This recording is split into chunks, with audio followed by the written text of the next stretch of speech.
ধুবুৰী জিলাৰ আপ আদমি পাৰ্টিৰ বিলাসীপাৰাৰ বেলতলিত অৱস্থিত জিলা কাৰ্যালয়ত জিলা কমিটিৰ উদ্যোগত আদৰণি সভা।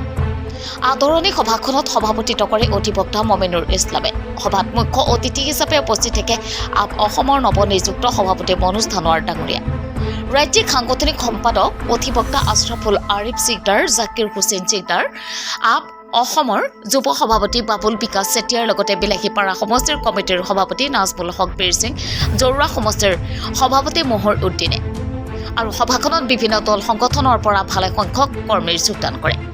সভাপতি মনোজ ধানোৱাৰে কংগ্ৰেছ আৰু বিজেপিক জাতপাতৰ ৰাজনীতি কৰে বুলি ভাষণ আগবঢ়াই কয় যে অহা পঞ্চায়ত নিৰ্বাচনত আম আদমি পাৰ্টি প্ৰতিদ্বন্দ্বিতা আগবঢ়াব বুলি কয়। News x report, times 24। আৰু বহুত এটা আত্মবিশ্বাস বাঢ়িছে মোৰ, কাৰণ মোৰ কাৰণে এটা নতুন অঞ্চল। মই ইয়াত আগতে ৰাজনৈতিক কাৰণ লৈ কেতিয়াও অহা নাছিলোঁ, প্ৰথমবাৰ আহিছোঁ।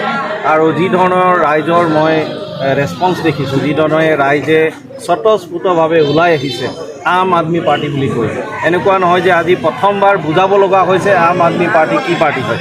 তেওঁলোকে আগৰ পৰাই জানে, নিজে ওলাই আহিছে। আৰু এই ৰাইজসকল যে আমাক যোগ দিছে আম আদমি পাৰ্টিটো আগবঢ়াই লৈ যাবৰ কাৰণে, মোৰ আত্মবিশ্বাস বাঢ়িছে, আমাৰ চবৰে বাঢ়িছে। আৰু আগন্তুক গাঁও পঞ্চায়ত নিৰ্বাচনত ধুবুৰী জিলাত বিলাসীপাৰা এই অঞ্চলটোত আমি এটা ভাল ফলাফল দেখুৱাব পাৰিম, এয়া স্পষ্ট। 2026 চনত বিধানসভা নিৰ্বাচনত কেনেকুৱা প্ৰভাৱ পেলাব আম আদমি পাৰ্টি? আমি চবতকৈ ডাঙৰ ভূমিকা আমিয়ে ল'ম 2026 চনত, কাৰণ আম আদমি পাৰ্টিৰ যিটো ঢেউ আহি আছে সেইটো সমগ্ৰ অসমবাসী ৰাইজে বুজি পাইছে। অসমবাসী ৰাইজে বুজি পাইছে যে 10 বছৰ বিজেপিয়ে আমাৰ ওপৰত অত্যাচাৰ চলালে, কংগ্ৰেছক আমি 50 বছৰতকৈ বেছি শাসনকাল দিলোঁ। আজিৰ দিনত কংগ্ৰেছৰ বিধায়কো আছে, UDFৰ বিধায়কো আছে, কিন্তু আমাৰ যেতিয়া ৰাইজৰ ঘৰ ভাঙিছে কোনো মাত মাতা নাই।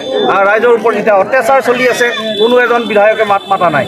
গতিকে ৰাইজে বুজি পাইছে যে এতিয়া পৰিৱৰ্তনৰ সময় আহিছে, আৰু এই পৰিৱৰ্তনটো এবাৰ আম আদমি পাৰ্টিৰ উন্নয়নৰ ৰাজনীতিৰ কাৰণে এই পৰিৱৰ্তনটো দিব লাগিব। ইতিমধ্যে ৰাইজৰ দলৰ সভাপতি অখিল গগৈ ডাঙৰীয়াই বিভিন্ন বিধানসভা সমষ্টিত গৈ ৰাইজক আকৰ্ষিত কৰি পেলাইছে। এই সময়ত কি জানো? নহয়, তেখেতক আমি ৱেলকাম জনাম বাৰু। তেখেতৰ নিজৰ এটা ৰাজনৈতিক দলৰ মুৰব্বী হয়, তেখেতৰো অধিকাৰ আছে বিভিন্ন জেগাত গৈ মেলি নিজৰ দলৰ প্ৰচাৰ কৰিবৰ কাৰণে।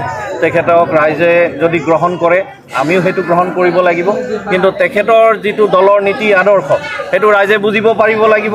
আম আদমি পাৰ্টিৰো দলৰ যিখিনি নীতি আদৰ্শ এইখিনিও ৰাইজে বুজি পাব লাগিব। আৰু শেষত ৰাইজে এটা সিদ্ধান্ত ল'ব লাগিব। যিহেতু ৰাইজে পৰিৱৰ্তন বিচাৰি আছে, পৰিৱৰ্তনটো কংগ্ৰেছৰ পৰা লাগে, পৰিৱৰ্তনটো বিজেপিৰ পৰা লাগে, কিন্তু পৰিৱৰ্তনটো কোনপিনে যাব সেইটো কিন্তু ৰাইজে বিবেচনা কৰিব। মোৰ বিশ্বাস আমাৰ যিজন নেতা আছে অৰবিন্দ কেজৰিৱাল ডাঙৰীয়া আছে, তেখেতে যি ধৰণে গোটেই ভাৰতবৰ্ষত এই দুৰ্নীতি অত্যাচাৰৰ বিৰুদ্ধে যুঁজি আছে, আমাৰ দৃঢ় বিশ্বাস যে ভাৰতৰ নেক্সট প্ৰধানমন্ত্ৰীজনেই অৰবিন্দ কেজৰিৱাল ডাঙৰীয়া হ'ব। আৰু তাৰ কাৰণে অসমবাসী ৰাইজেও লগ দিব বুলি মোৰ এটা দৃঢ় বিশ্বাস। ইতিমধ্যে আমাৰ ৰেডি 2-4 দিনৰ ভিতৰত হৈ যাব। তাৰ উপৰিও প্ৰতিটো চুকে কোণে গাঁও পঞ্চায়তে ৱাৰ্ডে কাম কৰাৰ কাৰণে আমাৰ ৱৰ্কাৰখিনি লাগি আছে। আমি আশাবাদী আগন্তুক পঞ্চায়ত নিৰ্বাচনত আম আদমি পাৰ্টিয়ে অন্য ৰাজনৈতিক দলৰ তুলনাত ভাল ৰিজাল্ট দেখুৱাবলৈ সক্ষম হ'ব।